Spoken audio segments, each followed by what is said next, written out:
আরে এই চেহারা এত দোয়ানি আর বাঁচতে তুই কোটে রে এই চেহারা নাগাল বেঁধে নড়ি কিন্তু ডাং ডাঙান মাথা নড়িও পাশো না নড়িতে পাইলেও যে ডাং ডাঙান হয় এ বেলে বৈজ্ঞানিক হইবি এ বেলে অমুক হইবি যে জায়গায় লঞ্চের ঠিক আনো এরকম নাই এই যাবিও কুস্তি গেছে আজ এত নাগাল বেড়ে যে ডাং ডাঙান ভাইজি এখন নড়ি পাশো রে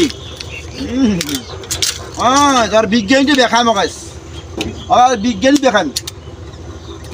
এই আমরা কুস্তি দোয়ানিগিরি করে রে ও বাবা এখান দিয়ে কি এখান দিবি বাবা রে আয়না এখান দেখো রে আর ভাতি যে কোটে রে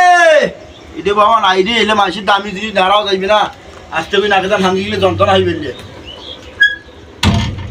এত দোয়ানি রে কুস্তিতে গেল ভাইয়া এটাকে দৌড়া আমাদের সুস্তি উঠলাম করে নুফেল আরে ভাতি যে তুই কোটে রে শালার বেটা দেখছিস তো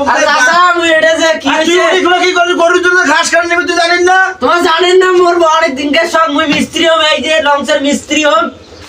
এই বেরো আরে চাচা থামেন চাচা চাচা আমি তোর কাজ শিখিয়ে দেখছেন না আরে কাজ শিখে দোকানে গরুর ঘাস কাটে আর চাচা দাঁড়ান না বুঝতে চেষ্টা করো তোর ওই শিখে মেলা হয়েছে তুই হারলা গরুর ঘাস কাটে গরুর ঘাস এই তোর আয়না মানে তেমন ভাঙছে দেখ আচ্ছা চাচা থাকতে বলে অহং কর না তোর আয়না মানে যা এ চাচা এলে কি করলেন মানুষ এলে ধরে দিব এবারে বল ঘাস কাটবো যা আর তুই কিনলি স্টিমার হয়ে যা কি হয় স্টিমার কি খাবো তুই এই শালার বেটা আমি স্টিমারের লোক আমি করব কাজ শিখবো কাজ টাকা ইনকাম করব গরুর ঘাস কাটি আবার হাট এই তো গরুর বেলা আমি মেকার হব বড় মেকার